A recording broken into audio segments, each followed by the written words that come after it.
Halo 5 is an incredibly divisive game.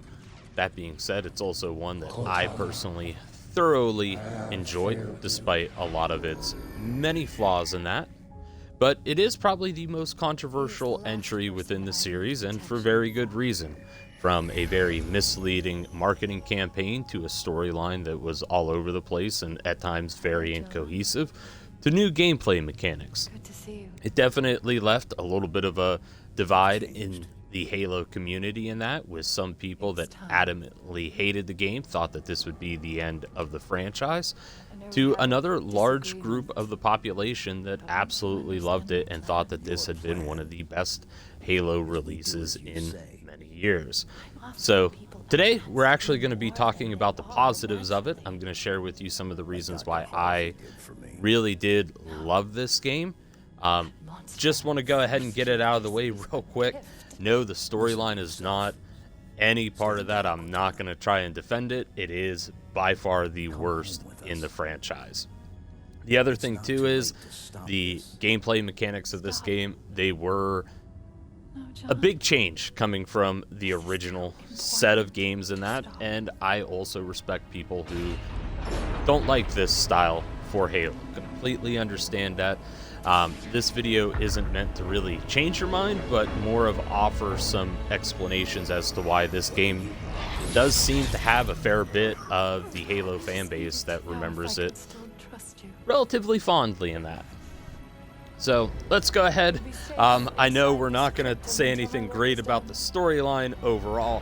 However, there are some good things about the campaign and some of that stuff, so that's where we're going to talk about, or yeah, that's what we're going to talk about first.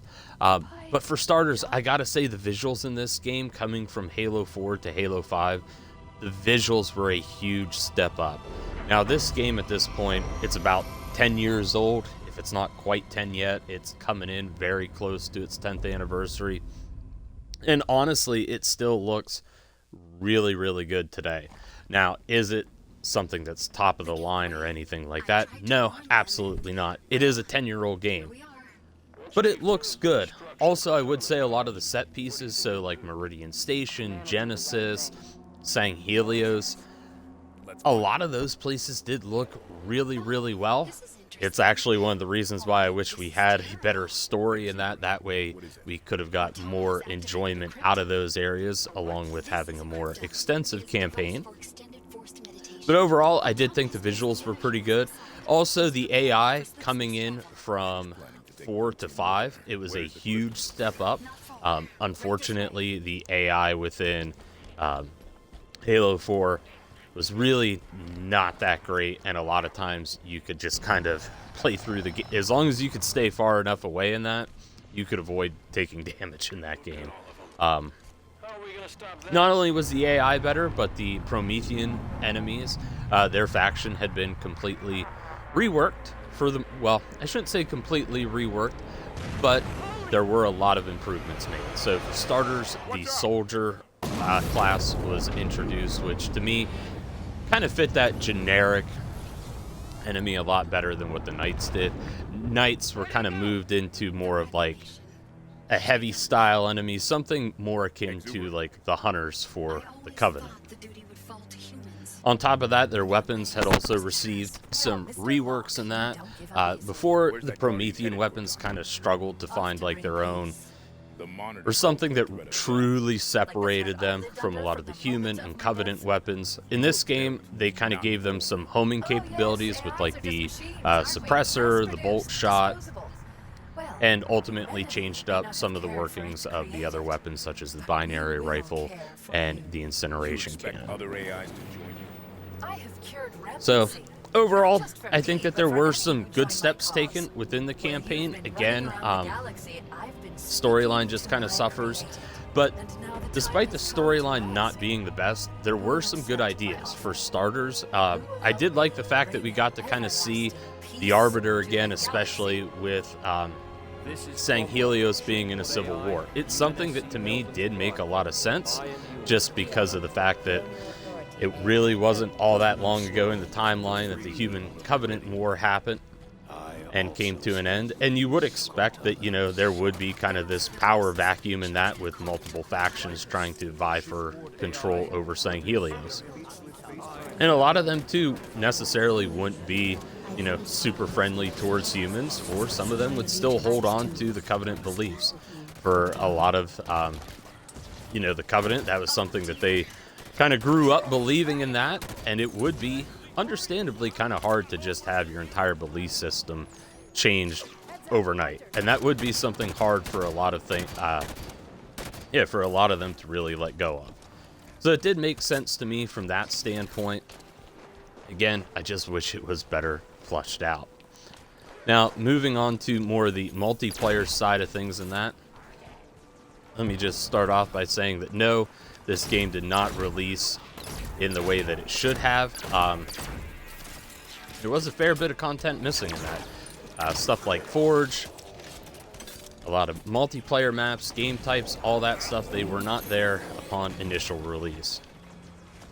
However, that being said, one of the things that I do give 343 credit for is they acknowledged this essentially right off the bat.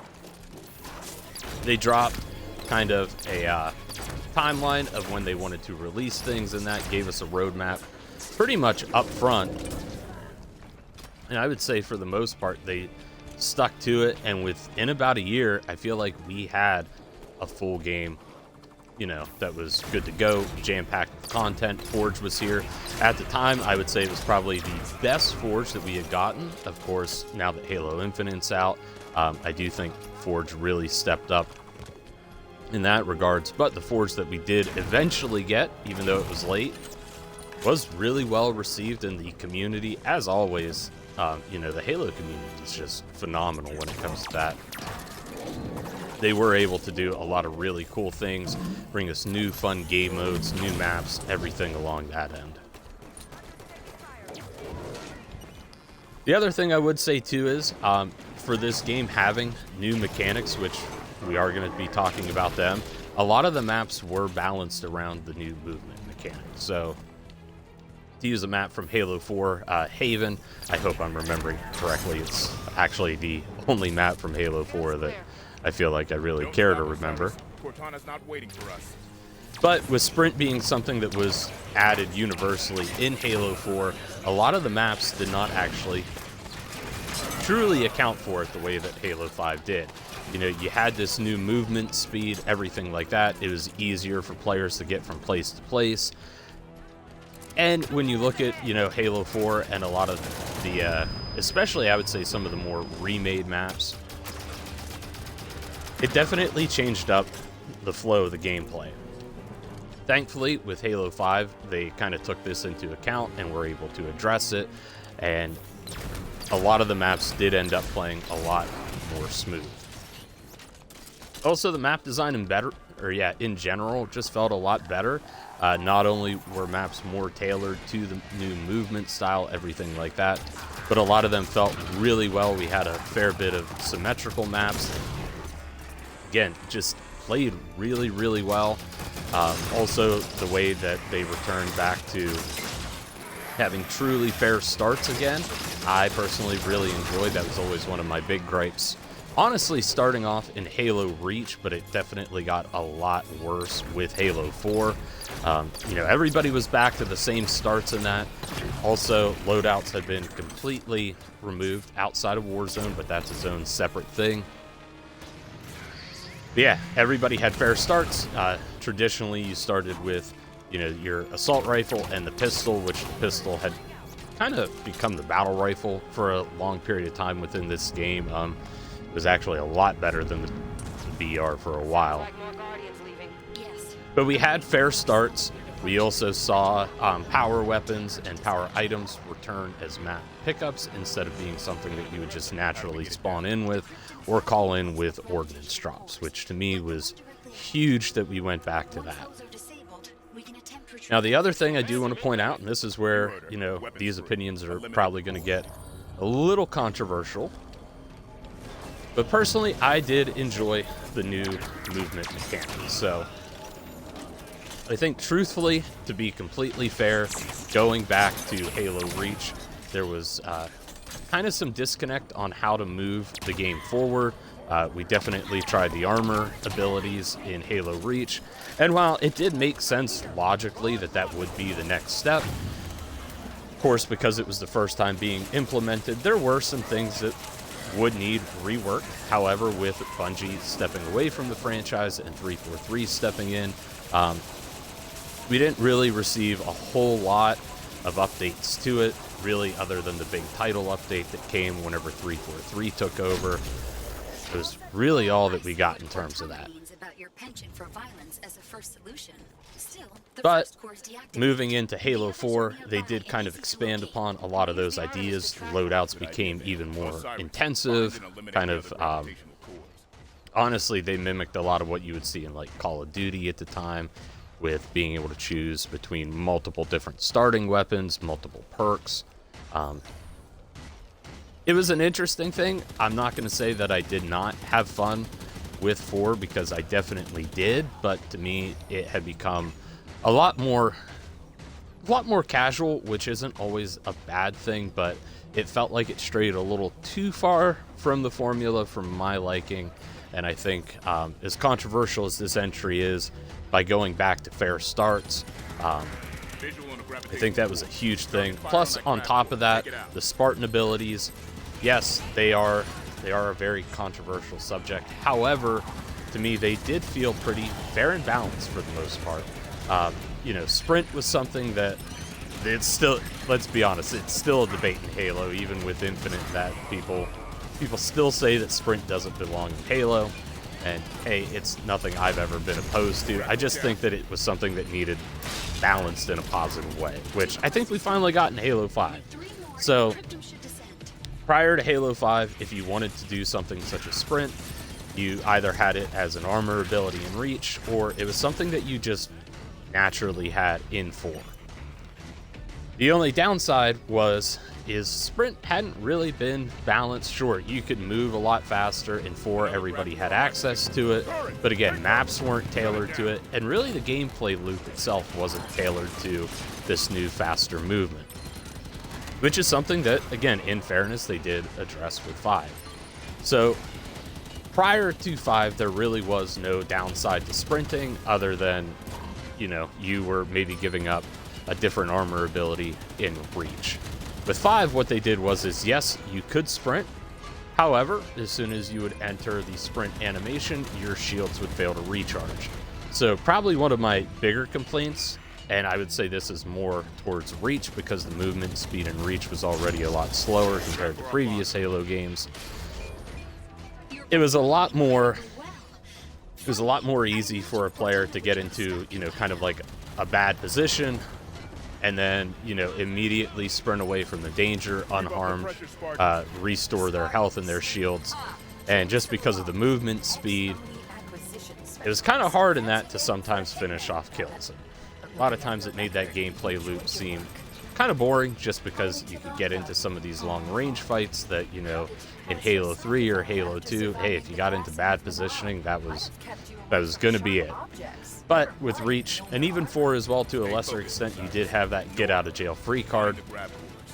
I think the way that they balanced it in 5 was a nice little compromise, where as soon as you did start to sprint, yes, you could get away from the danger, whatever it was. However, your shields were not going to recharge. So if a player was smart and kind of figured out a way to catch up to you, or was able to communicate with their team in that, if your shields were dropped, by the time you stopped sprinting, they would still be dropped. Even if you were doing laps around the map, you would have to do that with no shields. Which to me was something that kind of did, once again, encourage players to think a little bit more about their movement, their positioning, you know, trying to make sure that you were saving sprint for moments where it made sense to. On top of that, being able to ADS, again, another kind of controversial take in that, but I didn't see anything wrong with it when it first came out. To me, it was kind of interesting that, you know, you could extend every weapon's range to an extent. Of course, you know, there were drawbacks to it. For example, you did lose a little bit of your peripheral vision. Also, you did lose access to your motion tracker while you were ADSing in that.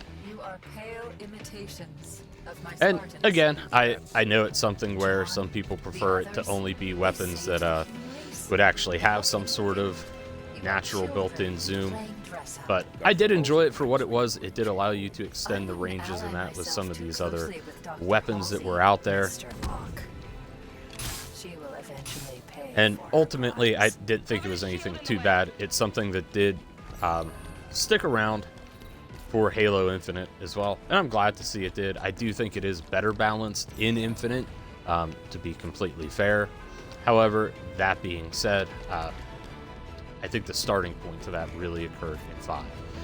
The other thing too is, along with some of the other Spartan abilities like the ground pound and especially the Spartan bash, for the most part they were pretty easily telegraphed. You know, anybody who was sprinting in that, of course there were already some natural risks that they were going to run by sprinting, but if you saw somebody sprinting right at you, it would give you some time to, you know, at least maybe get their shields dropped, get some damage on them. Yes, the Spartan Bash did do a fair bit of damage.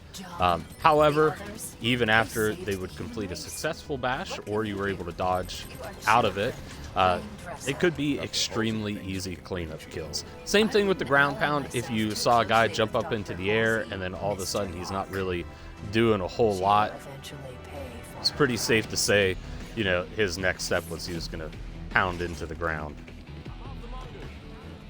Also, the thrusters, I thought that they were a pretty fun way in that to kind of add a little bit of a skill gap between some of these, you know, more higher end gunfights and that with the BR. So let's say you accidentally, or yeah, not even accidentally, but let's say you get into a BR fight in that, you're losing some shields, something like that.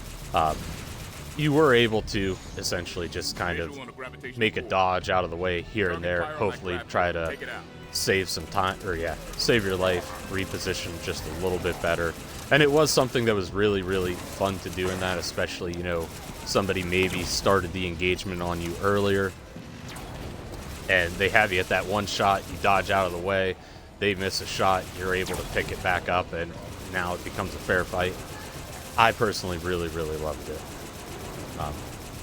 The other positive too that I really want to express with 5 is Warzone. I thought that just was an absolute fun, chaotic nightmare. So in terms of fairness and balancing, everything went out the door with that. However, I do think it allowed 343 to really showcase a lot of their more unique stuff. So for starters, Halo 5 had an absolutely huge sandbox in that. We had a lot of returning weapons. On top of that, we also got variants for each weapon that allowed the designers to be creative with them, especially because there really wasn't a huge need to balancing. To me, Halo 5 Warzone kind of reminded me a lot of almost Modern Warfare 2 in an extent, where if everything is overpowered, then nothing is overpowered. Of course, there were definitely things that were better, but a lot of times just the amount of fun that you could have with it, to me, was huge. Being able to spawn in with Linda's sniper Nornfang, and you get a damage buff in that would allow you to essentially shoot people in the foot and still get a one-hit kill.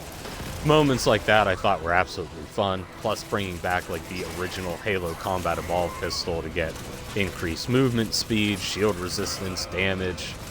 Same thing with the original rocket launcher. I thought a lot of that stuff was just really cool. On top of that, we didn't even see it with just vehicles, but we also, we didn't just see it with weapons, but we also saw it with vehicles as well. You know, you could have different types of ghosts. You could have like your standard ghost, which would function just how you would expect, but you could also get maybe like a Ghost Ultra, which had increased weapon damage and just overall better vehicle health. I thought it was kind of a fun way to go all out, create some really, really unique situations. Plus the idea of having PvE style objectives in the game were pretty cool. Plus having those boss fights, honestly, at that point in time, I think that they were some of the better boss fights within the Halo franchise. Unfortunately, I think Infinite was when we truly started having like solid boss battles within this franchise. But yeah, I really enjoyed Warzone. I like the fact that, you know, they weren't afraid to go all out with it, you know, give us really overpowered weapons, vehicles. On top of that, being able to alter like your starting loadout weapons, like the battle rifle, where maybe if you didn't like the traditional scope that it had on it in Halo 5, which was honestly more of kind of like a red dot, you could switch it up to, you know, a more classic scope. You could also throw a suppressor on it if you wanted to. You could also put a bayonet on your battle rifle. Okay, Osiris. By our And to me, reckoning, stuff like that, yes, it was completely unbalanced. A lot of things were incredibly broken, but I really enjoyed it. The other thing I want to say too is weapon balancing in this game, even just in the standard multiplayer, I personally really enjoyed it. I know there is some difference of opinions on it because they definitely hyper focused on lethality. But to me, the nice thing about that is every weapon felt genuinely usable. There was never a time where, like, if I ran out of ammo with something, I was like, oh shit, what am I gonna do? The only thing I have is, you know, this assault rifle. Assault rifle could hold its own, especially, you know, in its given range. Same thing with like the DMR, the pistol, the SMG. A lot of the balancing for the weapons did feel really, really good.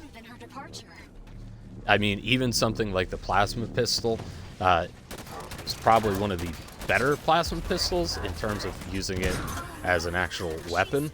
Granted, some weapons still had their utility, but the other thing I'd throw out as well is we also did get to see future weapons added for free in later updates. So we ended up getting things like George's chain gun, the plasma rifle was able to come back, the gravity hammer, you know, all these weapons that maybe were missing in some of the other entries, we were able to get them back. And also, for a lot of them, they had unique weapon variants. Finally, I would say the last thing that I want to throw out is the Spartan Company.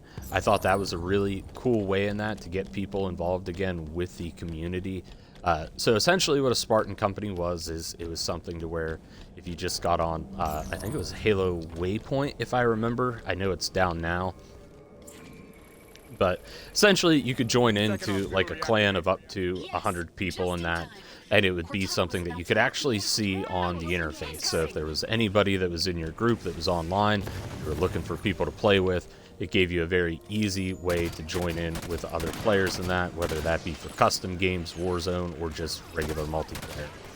The other nice thing too about the Spartan Company was it did also offer rewards. You did get combination packs that would give you weapons or XP buffs for Warzone, and ultimately the culmination of being able to gain the Achilles armor.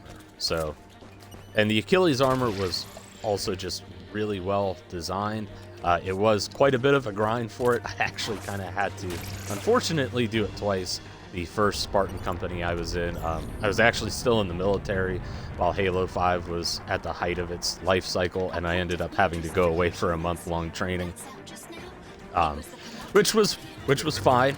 You know, it was something that I communicated with other members about, that, hey, I'm going to be offline here for a month, and it was kind of agreed that, you know, like, hey, you got a legitimate reason, you also put your games in, we're not going to boot you in that. Just so happened that whenever I had a moment to check my phone during training just to see, you know, how everything was coming along, we were like right there about to earn the armor, maybe like 4 or 5 games away. So I was pretty excited whenever I got home to log in, thought I was gonna, you know, I already had the base armor, thought I was gonna get the helmet. Really bummed out to see that somewhere something got miscommunicated and I had been dropped from the group, so had to join another Spartan Company just so I could finally get it. But again, the idea of having such a cool, unique reward to get into with was, like I said, just really, really awesome. Gave you something to grind towards, work together with teammates, and also encourage you to play the game in ways that maybe you didn't think of before. But ultimately, yeah, Halo 5 to me, it is definitely a controversial game in that. That being said, though, I don't hate it. I did have a lot of fun with this game in that it's still a game that I can pick up from time to time and play through it. Even though the storyline isn't the best, I still have a lot of fun with the campaign. But yeah, like I said, for me personally, I have a really, really good time with this game. I understand where a lot of the frustrations with it do come from, and I think a lot of the criticisms are very fair, and a lot of them are founded in concrete stuff that, you know, you can 100% point to. But that being said, that's going to be the end of the video. Hopefully this just kind of gave you a little bit of insight as to why some of us did enjoy this game and have fond memories of it. Again, like I said, it definitely does have its flaws, but I think sometimes something can be incredibly flawed and still also be very, very fun. That being said, one of the interesting things I was thinking of doing, if people would be interested, was kind of doing like an extended playthrough of 5, just kind of giving my opinions on maybe some spots of where they could have improved the storyline, things like that, or maybe like point out some of the good ideas, how I would have maybe expanded upon them to hopefully try and make Halo 5 into something that was workable. But if that sounds interesting to you, feel free to let me know down in the comments. That would be something I'd be able to do pretty easily in that. But as always, want to thank you all for watching. Be sure to like, comment, subscribe, all that other happy horse shit. We greatly appreciate you over here, and enjoy your week. Well, now she's talking about us. For you, there